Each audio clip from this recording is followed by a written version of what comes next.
নির্বাচন থেকে নাহিদ ইসলামরা বা এনসিপি কত দূরে সেটি কয়েকটা বক্তব্য আমি আপনাদেরকে কোট করে শোনাচ্ছি। জুলাই সনদ বাস্তবায়ন না হলে নির্বাচনের সুযোগ নেই। খেয়াল করেন, যুগান্তর এটা শিরোনাম করেছে, আর ভেতরে যেটা আছে যে জুলাই সনদ বাস্তবায়ন না হলে কোনোভাবেই নির্বাচনের সুযোগ নেই। জুলাই সনদ বাস্তবায়ন এবং বিচার প্রক্রিয়া সম্পন্ন করেই নির্বাচনের দিকে যেতে হবে। বুধবার বিকেলে রংপুর পর্যটন মোটেল মিলনায়তনে দলীয় কর্মসূচি শেষে সাংবাদিকদের সঙ্গে মত বিনিময়কালে এসব কথা বলেন। তাহলে বুঝতে পারছেন, সেই আগের যেই সুর ছিল যে আগে সংস্কার এবং বিচার, তারপরে হচ্ছে নির্বাচন, ওই লাইনই কিন্তু আছে। এবং এই কারণেই দেখবেন যে বিএনপির বাইরে অন্য রাজনৈতিক দলগুলোর মধ্যে ওই নির্বাচনের অত তাগাদা নেই।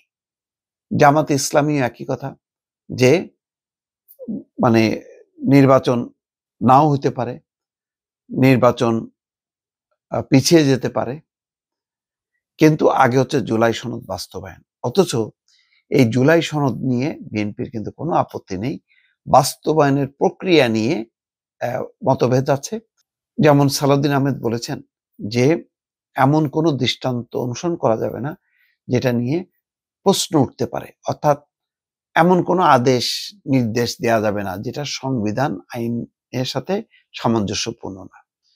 এবং বলেছেন যে জুলাই সনদ বাস্তবায়নের উপযুক্ত ফোরাম হচ্ছে জাতীয় সংসদ।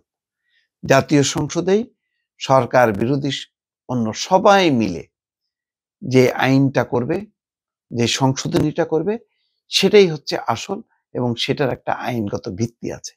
বাকি সমস্ত অধ্যাদেশ হোক, অন্য যে কোনো প্রক্রিয়া হোক, সব কিছু কিন্তু প্রশ্নবিদ্ধ, সেগুলি চ্যালেঞ্জ হতে পারে, সেগুলি পরবর্তী সংসদ এগুলি বাতিলও করতে পারে। দেখেন, শেখ হাসিনার সময় সবচেয়ে অগ্রাধিকার কি ছিল?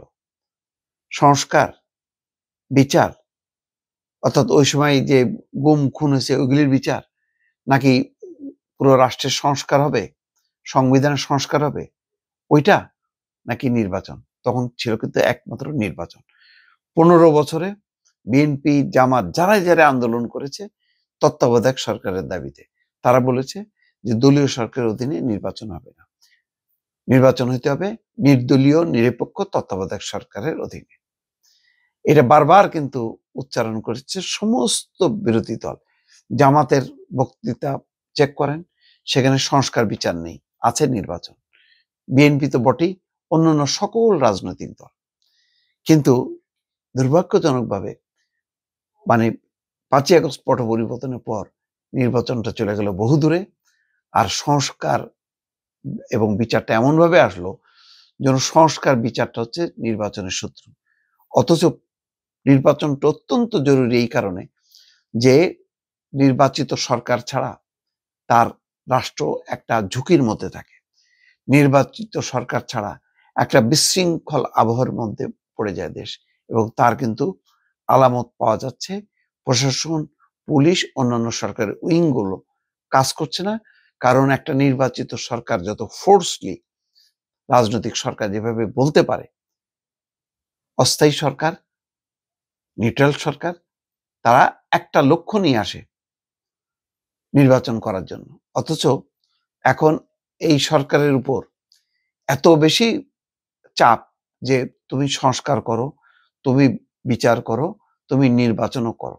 অথচ প্রত্যেকটা প্রক্রিয়া কিন্তু সমান তালে চলতে পারতো, যে নির্বাচিত সরকারও চলে আসতে পারতো, এবং সরকার এবং বিচার এবং সংস্কার দুটোই চলতে পারতো। এবং এটা বলার অপেক্ষা রাখে না। আন্দোলনরত যেই শক্তিগুলো ক্রিয়াশীল এখন রাজনীতির মাঠে, নির্বাচন হলে তারাই নির্বাচিত হবে, এবং তারাই কিন্তু সহজে সংস্কার এবং বিচারের কাজটা আগায় নিতে পারে। কিন্তু সেই দিকে কিন্তু কারোর নজর নেই দর্শক। এটাই হচ্ছে দুর্ভাগ্য, এবং এর ফলেই কিন্তু একটা অস্থিরতা তৈরি হচ্ছে। প্রধান উপদেষ্টা বলেছেন যে দেশের বাইরের থেকে নির্বাচনকে ঘিরে বড় বিপদ আসতে পারে। কি বিপদ তার খোলাসা তিনি করেননি দর্শক।